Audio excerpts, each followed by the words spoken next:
Et ce que vous dites entre vous, ce que vous dites parfois devant la télé ou en écoutant la radio, peut-être vous direz-vous qu'à la tête de la région, il y a quelqu'un qui pense comme vous et qui parle pour vous. C'est le premier objectif. La deuxième chose, est-ce que vous pourrez vous dire, lui, c'est peut-être de la politique, mais c'est peut-être plus un politique de terrain qu'un politicien parisien. Et il a peut-être des solutions pour nous sortir des problèmes. Il a peut-être des solutions plus que les autres pour remettre la région au travail. Il a peut-être des solutions pour le jeune qui est au chômage, pour le ramener au boulot par l'apprentissage. Il a peut-être des solutions pour ramener plus de sécurité dans les transports. Il a peut-être une solution pour que le canal Seine-Nord, 10 000 emplois pendant les travaux, 10 000 emplois après, voient en fin de jour. Si vous, en sortant de cette réunion, vous le pensez et que vous le dites autour de vous, je le dis franchement, je gagnerai cette élection en décembre prochain. C'est ça l'enjeu. Parce que vous êtes nombreux, comme je ne l'imaginais pas, à plus de 3 mois de l'élection. Et je veux vraiment remercier pour leur mobilisation. Jean-François et Alexis, un grand merci pour la mobilisation et le travail de terrain que vous faites depuis.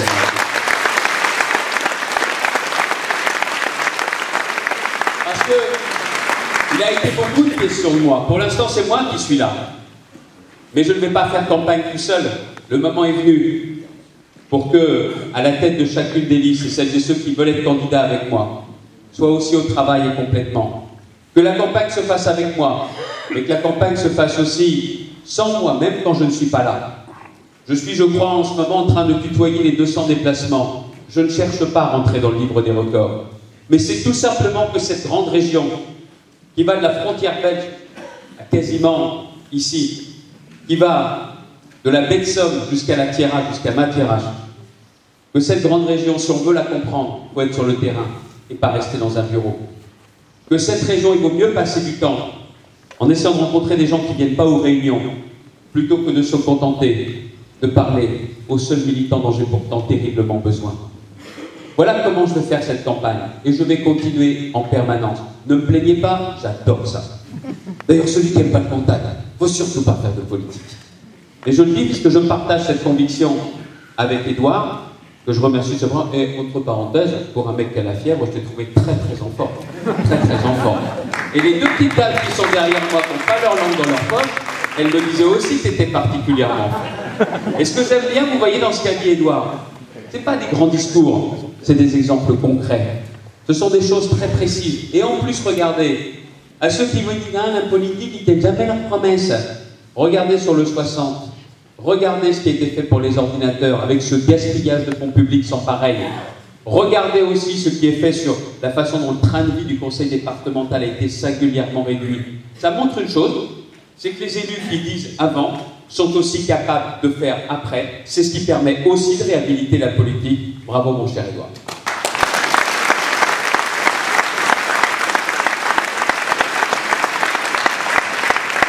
Vous me permettrez, monsieur le maire, de saluer votre présence, je ne joue pas sur les mots, républicaine, et les propos que vous avez tenus me permettront de rebondir tout à l'heure sur ce que vous avez dit. Parce que vous voyez, tant que dans notre pays, quelqu'un pourra dire qu'on lui a reproché de trop travailler, c'est qu'il y a vraiment quelque chose qui ne tourne pas rond dans le pays. Alors ce soir, j'aurai à intervenir sur des sujets, c'est vrai, qui ne relèvent pas directement des compétences de la région. Mais excusez-moi, il ne faudra pas chercher à m'enfermer dans les seules compétences de la région, ou alors je ne suis pas le bon candidat. Si vous voulez avoir quelqu'un discipliné qui ne parle que de ce que la région doit faire, franchement, choisissez quelqu'un d'autre. Mais si vous voulez quelqu'un qui soit véritablement votre porte-parole, qui vous défende si un jour vous avez besoin, comme j'ai défendu les habitants du Calaisis sur les migrants de Calais, alors oui, je serai le bon candidat. Si vous avez envie d'entendre quelqu'un parler, même s'il n'en a pas le droit, comme je l'ai fait, de cette prise d'otage qu'il y a sur l'autoroute A1, oui, je suis le bon candidat. Je vous ferme.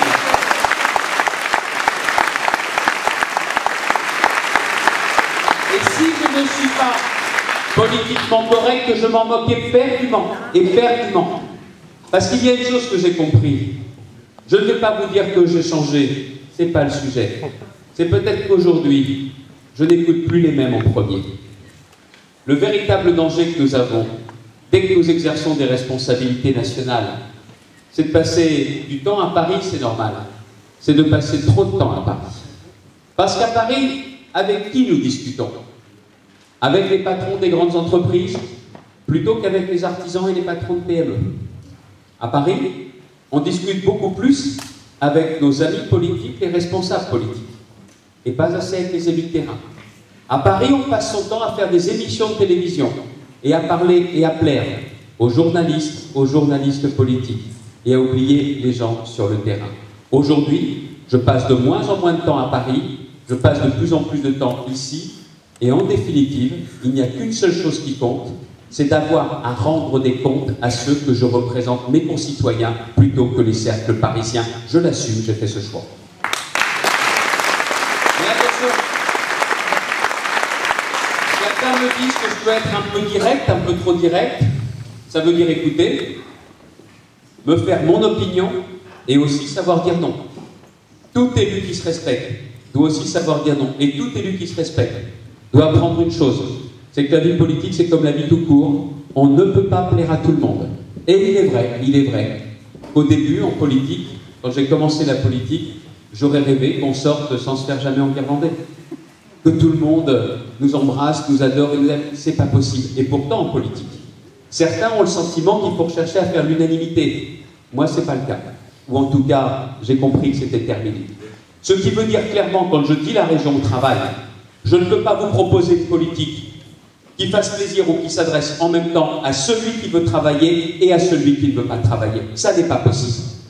Vous ne pouvez pas avoir le même discours, vous ne pouvez pas avoir la même politique. Parce que dans ces conditions-là, vous faites forcément un déçu. Et je le dis clairement, je préfère m'adresser à ceux qui cherchent du travail. Je ne cherche pas à plaire à tout le monde. Et ce soir, comme dans toute la campagne, je ne chercherai pas à plaire à tout le monde. Alors clairement, cette campagne qui s'engage, je l'ai placée sous le signe du travail. Pourquoi? Parce que cette région, comme notre pays, comme la jeunesse, ne s'en sortiront que par le travail. Et quand je dis le travail, c'est pas seulement l'emploi, avoir un emploi, c'est aussi quand on a un emploi, se voir récompensé, considérer que ce travail apporte quelque chose à la collectivité. Je vais être encore plus précis. Quand je dis la région au travail, cela veut dire que ma politique s'adressera en premier à ceux qui travaillent ou qui ont travaillé, salariés comme retraités. Et je peux vous garantir qu'en ce qui me concerne, je ne penserai pas à vous seulement au moment des impôts. Parce que les catégories populaires et les classes moyennes, on ne pense jamais à elles. Sauf quand il s'agit de faire payer des impôts, ce sont les éternels vers qui on se retourne pour faire payer des impôts. Et ils en ont marre, ceux-là. Et ils en ont marre. Donc je dis, même si j'ai des nouvelles politiques à engager, et lisez bien sur mes lèvres, vous regardez le geste que je fais, ça sera 0% d'augmentation de la fiscalité et des taxes pendant les 6 années qui viennent. 0%. Vous en doutez, regardez ce que j'ai fait à Saint-Quentin. Je n'ai pas augmenté les impôts depuis plus de 7 ans. Ni la ville, ni l'agglo. Pourquoi? Parce que moi j'ai compris qu'on était à 2 doigts d'une révolte fiscale. Les gens n'en peuvent plus. Ils n'en peuvent plus. Et honnêtement, ça n'a pas commencé en 2012, ça fait bien longtemps. Au lieu de réduire les dépenses, au lieu de donner moins, on a pris plus. Et depuis 2012, on a battu des records. Et quand François Hollande nous dit hier qu'il va rendre 2 milliards d'euros aux Français, jamais il ne rendra aux Français ce qu'il leur a pris depuis 2012. Jamais. Enfin, je ne peux pas vous promettre que je vais vous rendre ce qu'il vous a pris. Mais je peux m'engager à gérer la région comme c'est géré ici, Édouard. Comme un maire sait pertinemment qu'il ne peut pas dépenser plus que ce qu'il n'a. Comme un chef d'entreprise sait pertinemment comme on est hyper copain avec son banquier, ça ne dure jamais. Ou alors le banquier est exceptionnel, qui est plutôt rare. Mais il ne pourra pas dépenser plus que ce qu'il reçoit. Pareil pour un ménage. Il est temps qu'en politique, on gère en bon père de famille. Voilà aussi ce que je propose pour la région. Ça veut donc dire, si je veux investir et faire des choses nouvelles, c'est qu'il faudra arrêter des choses anciennes et faire des économies sur le fonctionnement et le train de vie de la région. Mais ça n'a rien d'exceptionnel. C'est tout simplement ce que chacun fait depuis bien longtemps, mais en politique, pendant trop longtemps, on s'est dit qu'on pouvait augmenter les impôts. Je changerai radicalement cette façon de faire les choses. Et à ceux qui doutent, regardez Saint-Quentin. De la même façon, parce que je pense que ça ne suffit pas, je veux aussi vous dire que je ne veux pas entendre qu'à la région, parce qu'on travaille trop, parce qu'on gagne trop, on n'a plus droit à rien. Un exemple. Bien souvent en France, quand on n'est pas concerné, on ne sait pas. que quand on est classe moyenne, on peut avoir droit à des bourses, mais que du jour où on dépasse 1 euro, le fameux barème, on n'a plus droit à rien. C'est la raison pour laquelle vous avez des gens qui ont droit à une prime ou qui ont une promotion dans leur entreprise et qui du jour au lendemain se retrouvent sans rien. Ce système-là, je vais le casser, je vais le changer. Pour partir du principe que si votre revenu augmente, c'est grâce à votre travail et on ne va pas vous en rendre responsable, même si vous touchez moins parce que vous avez plus de revenus, vous continuerez à bénéficier des aides de la région parce que je ne peux pas pénaliser ceux qui travaillent et qui symbolisent la valeur travail. 100 euros par mois, je suis obligé de payer tout le bus. Voilà la raison pour laquelle plus aucune aide attribuée en fonction du statut, mais bel et bien en fonction du revenu, ou alors je ne mets pas en avant la valeur travail et je veux la mettre en avant cette valeur travail. Ceux qui savent de prendre des responsabilités, mais pas comme un gadget, pas comme un faire-valoir, avec une vraie compétence et la vraie possibilité de faire des preuves et de ne pas dire que les politiques ils devraient faire ci, ils devraient faire ça. Non, je demande à chacun de s'engager. Et puis ensuite, il y a ceux qui n'ont pas de travail. Et là, je vous demande toute votre attention parce que, peut-être pas dans cette salle, mais à l'extérieur, je serais forcément caricaturé. Pardonnez-moi, je m'en moque aussi, mais je vais être précis. Aujourd'hui, celles et ceux qui sont sans emploi doivent être aidés comme jamais on les a aidés. On n'a pas tout essayé contre le chômage. On n'a pas essayé, par exemple, d'avoir des vraies formations pour les demandeurs d'emploi, mais qui ne sont pas décidées à Lille ou à Amiens, qui soient décidées bassin d'emploi par bassin d'emploi. C'est tout simplement prendre en compte le fait que dans la grande région, 500 000 demandeurs d'emploi, 132 000 offres d'emploi non pourvues, c'est-à-dire qu'il y a des emplois. Mais on n'arrive pas à mettre en face ces 500 000 et ces 132 000. Vous arrivez à parler à des voisins que vous n'avez pas vus ou à des gens très loin grâce à Facebook. Et en matière d'emploi, on n'y arrive pas. Voilà ce que je veux faire, c'est tout simplement essayer de prendre en compte cette dimension. Il y a des demandeurs d'emploi, il y a des offres d'emploi non pourvues, et si on les faisait se rencontrer? Plus facile à dire qu'à faire, c'est vrai. Mais l'expérience que j'ai eue en tant que ministre me permet de savoir ce qu'on peut faire en tant que ministre. Et ce qui dépend de ceux qui sont compétents en matière d'emploi et d'économie, la région. Oui, je veux passer aux travaux pratiques de ce que je sais possible dans notre région. C'est ce demandeur d'emploi, ce monsieur qui avait 51 ans, il me disait, que j'ai rencontré chez Proméo à Senlis, et qui faisait un stage de maintenance industrielle. Et il me racontait son histoire. Il était dans le transport, il estimait qu'il n'avait plus d'avenir. Et il avait demandé à Pôle emploi de pouvoir faire un stage pour être dans la maintenance industrielle. Et il dit là-dedans, il y a du boulot, il y avait même une entreprise qui était intéressée pour me prendre. Entre le moment où il a demandé la formation et le moment où il a commencé la formation, il y a eu 8 mois. Ne me demandez pas pourquoi, la réalité c'est qu'il y a eu 8 mois. Et on le voyait, ce stage, il était aussi à côté de jeunes, il apprenait un métier, la maintenance industrielle continue à recruter, dans l'Oise comme ailleurs. Sauf que ce que je veux faire, c'est qu'on n'ait plus 8 mois à attendre. C'est même pas une question d'argent, il y a de l'argent. La région, c'est sa compétence. Sauf que plutôt que de décider de formation tous les 6 mois, où on reprend les mêmes habitudes que 6 mois auparavant, je veux tout simplement qu'on prenne en compte les besoins du territoire, les besoins des entreprises et aussi les demandeurs d'emploi qui sont motivés. Un chef d'entreprise me disait l'autre jour dans le Pas-de-Calais, je cherche 2 conducteurs, 2 chauffeurs. C'est pas seulement le permis, il y a une qualification qu'on appelle la FIMO. Il me dit, si vous, de ma région, vous me trouvez des demandeurs d'emploi motivés, je veux les voir avant.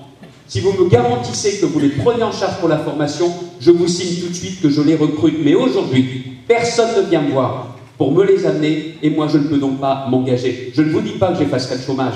Tout dépend des carnets de commandes, c'est vrai. Tout dépend de l'économie. Mais ces offres d'emploi non pourvues et le fait de rapprocher ceux qui cherchent et qui ne trouvent pas, ceux qui cherchent un emploi et qui ne trouvent pas, ça c'est le boulot de la région. Et je pense que de cette façon, on peut remettre nombre de chômeurs volontaires au travail.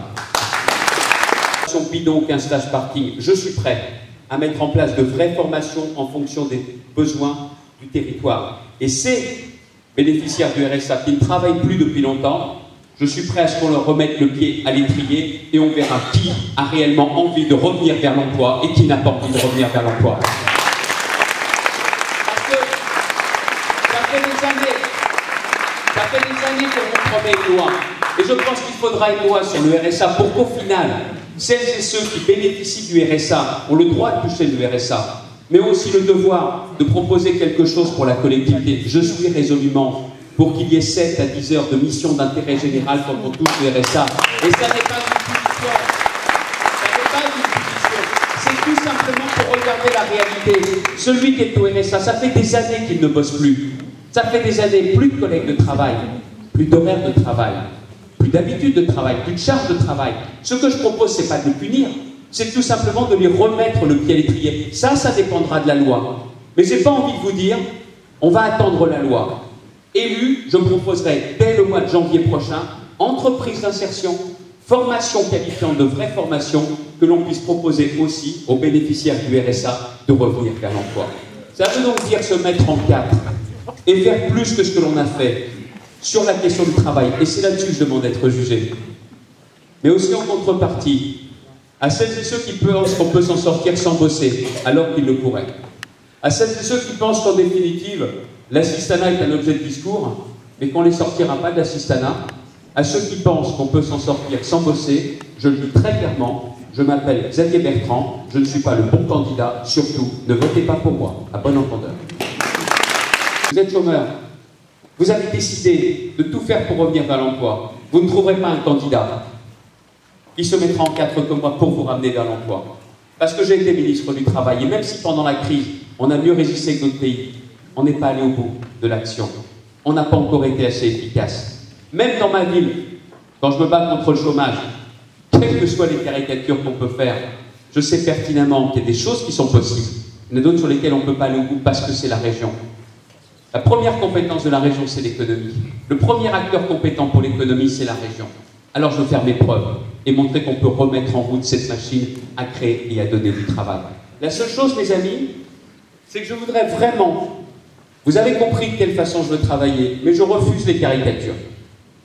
J'entends dire parfois, ouais, mais ceux qui sont au chômage ne cherchent pas un boulot. C'est pas vrai de tous. Ça n'est pas vrai de la grande majorité. C'est ce demandeur d'emploi qui vient me voir un jour à la mairie et qui me dit « Monsieur le maire, je voudrais travailler à la mairie. » Oui, travailler à la mairie, beaucoup de monde veut travailler à la mairie. J'ai plus de 2000 demandes en attente à la mairie.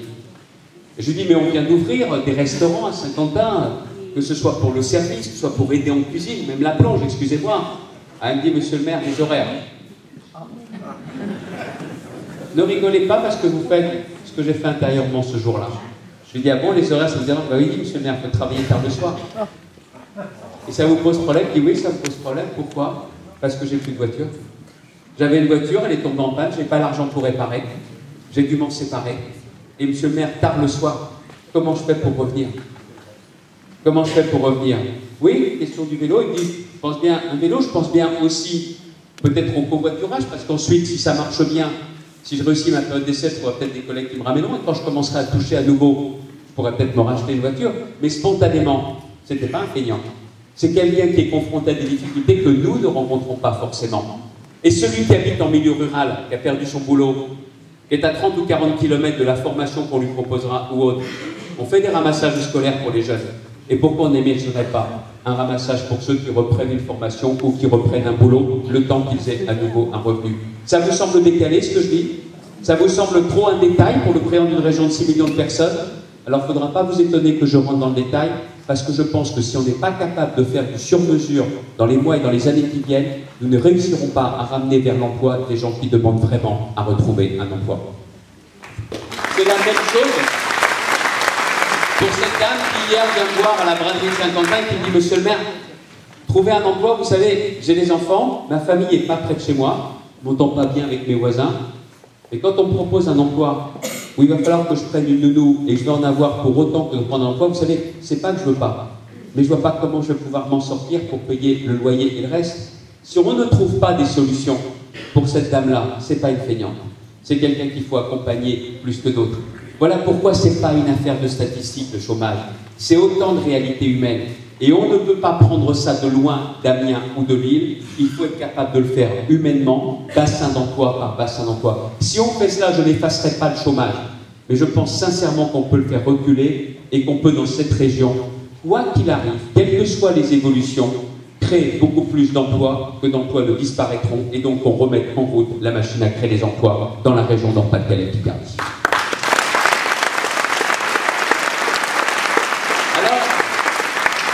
Sachez-le, je n'aurai pas de baguette magique. Je n'aurai même pas, j'en suis certain, de planche à billets. Et je ne suis pas Superman. Mais en revanche, je sais une chose. C'est que je veux vous proposer à la région la même chose. Que ce qui fait qu'une association marche par rapport à une autre, les hommes et les femmes à la tête. Qu'est-ce qui fait que dans une association aussi sente bien qu'il y ait de plus en plus d'adhérents, de plus en plus de manifestations organisées par cette association? Les hommes et les femmes à la tête. Qu'est-ce qui fait qu'une entreprise réussit quand une autre se casse la figure? Les hommes et les femmes à la tête. Qu'est-ce qui fait qu'une mairie bouge alors qu'une autre ne va rien faire? Les hommes et les femmes à la tête. Je ne pars pas tout seul. Je partirai avec une équipe qui sera une équipe qui aura vraiment envie de faire bouger la région. Mais aussi, il faut le savoir, avec une façon de travailler qui sera très différente de la façon dont les socialistes et les Verts ont dirigé la région. Aujourd'hui, conseiller régional dans la majorité, vous avez envie de bosser, c'est bien. Vous n'avez pas envie de bosser, franchement, personne ne le verra. Pourquoi? Parce que le boulot, c'est tout simplement aller siéger au conseil régional. Avec moi, non. Parce que bien évidemment, il faudra être présent en session, et je le dis très clairement, s'ils ne sont pas présents, ils n'auront pas leur indemnité, mais en plus, je veux que dans les fonctions de conseiller régional, on prenne en compte le travail en session à la région, mais aussi le travail sur le terrain, parce que je veux des permanences régulières de chacun des élus qui seront à mes côtés. Je veux que vous puissiez voir vos élus.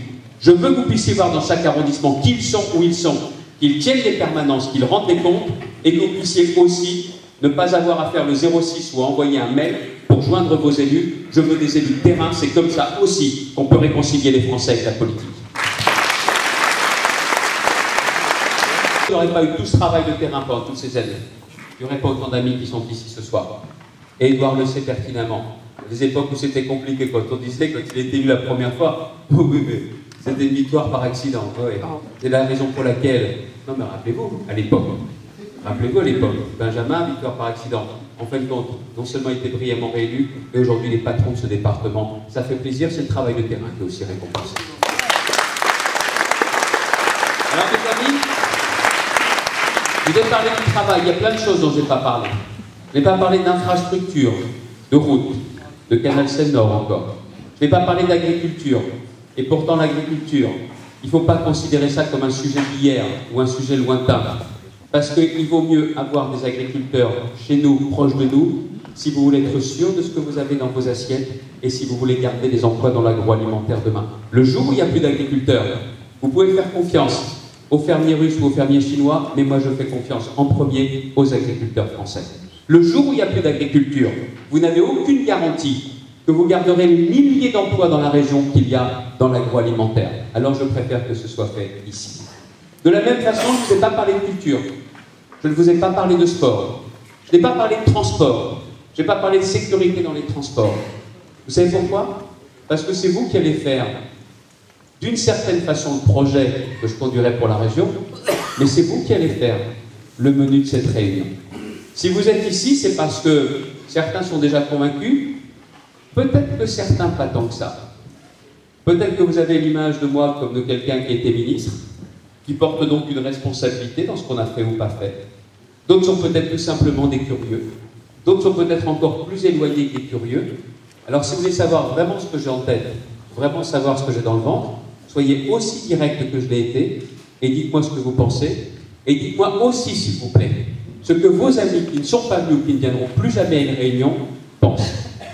Je suis prêt à me faire votre porte-parole et leur porte-parole, mais maintenant, soyez le porte-parole de ceux aussi qui ne viennent plus aux réunions. À vous la parole.